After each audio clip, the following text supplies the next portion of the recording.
ValveTime.net. Hi, and welcome to the first episode in our new ValveTime Top 5 series. The idea is simple. We select a theme and choose our top 5 favorite or worst examples for that subject. You can tell us if you agree or disagree with any of our choices in the comments below. Keep an eye out because we'll probably ask for future subjects and answers sometime in the near future, so stay tuned to get involved. We thought we'd start off by celebrating Halloween by making our first episode a particularly spooky one.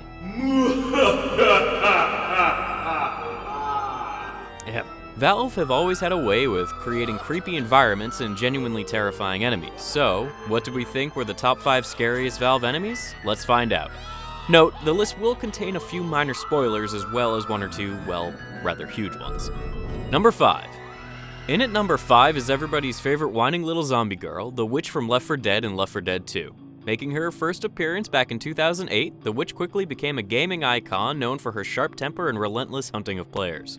Her razor-sharp claws are enough to kill any player in a matter of seconds, making her a force to be reckoned with, to the point where her echoing cries and deafening screams are enough to unsettle any party of friends.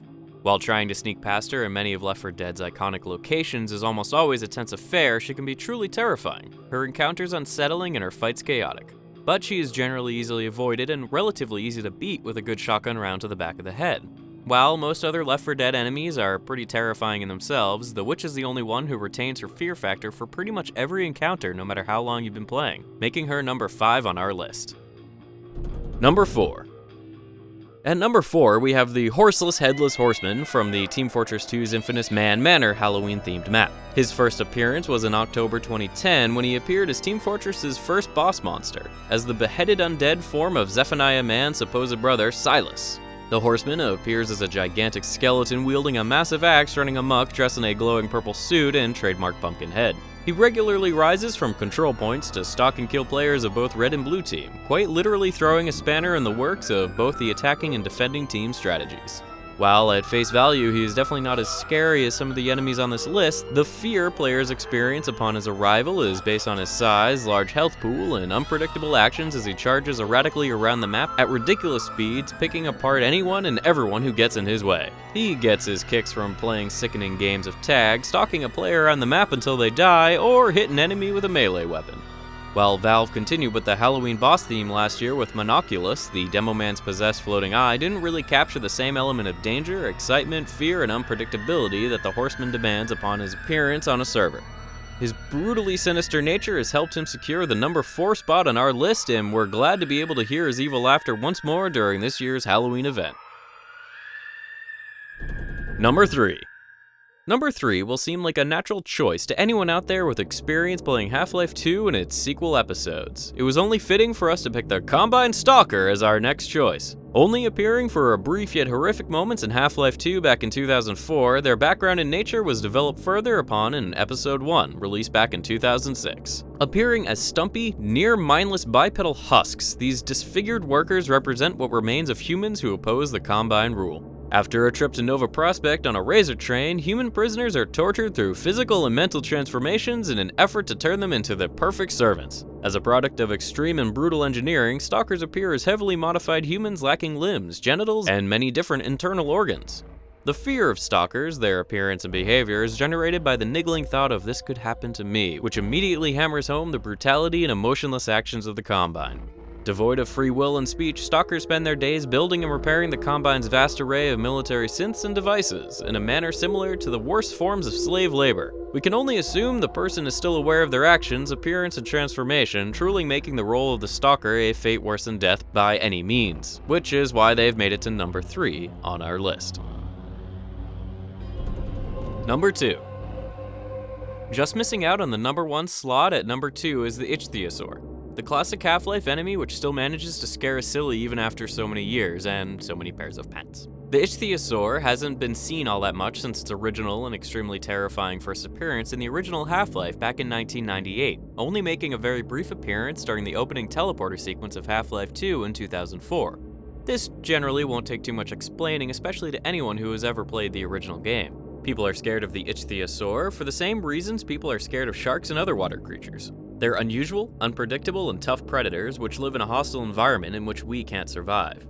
Most of the water in Half-Life games is murky or cloudy, making it difficult to see through. Combine poor visibility with a deadly killer fish, and the result is fear and panic. The infamous growl alone is enough to unsettle even the most experienced swimmer. After its initial appearance, the ichthyosaur caused players to become extremely hesitant around water, regularly stopping to glance across the surface in an attempt to catch a glimpse of its small spiked fin. Personally, we think if any enemy is able to create that level of anxiety and fear while accompanied by a genuinely creepy body and a growl which sounds like an asthmatic Tasmanian devil eating a lawnmower, it deserves pretty damn close to first place. In this instance, however, the first place was reserved for a creature established on a totally different brand of fear. And finally, number 1.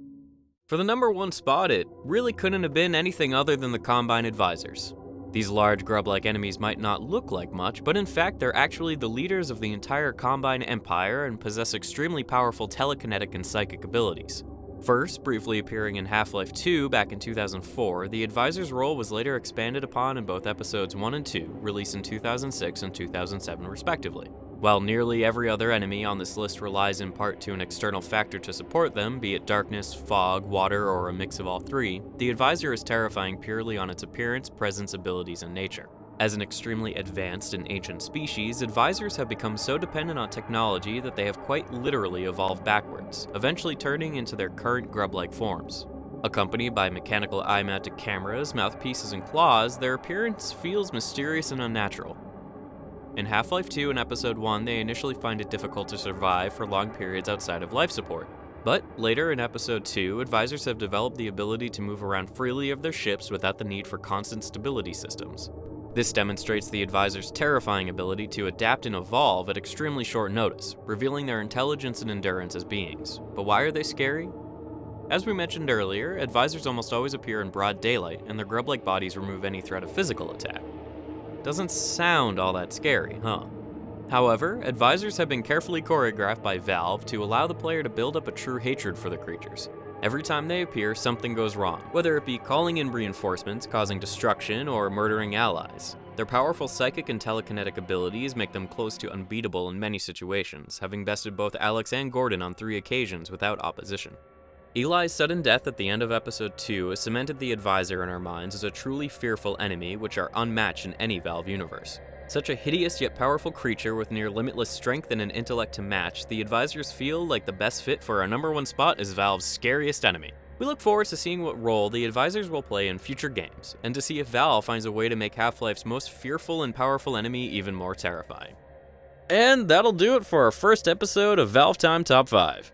We hope you've enjoyed this episode, and let us know what you think of the new series in the comments below. To finish off the spooky Halloween-themed celebrations, we're giving away a copy of Metro 2033 to one lucky viewer to enjoy. All you have to do to win is post a comment below or on valvetime.net letting us know what you think of this new series and what your personal top 5 would be for this list, as well as your reasons why. The winning comment will be announced and read out on this week's News Roundup, which will air Saturday 3rd of November 2012, so stay tuned for that.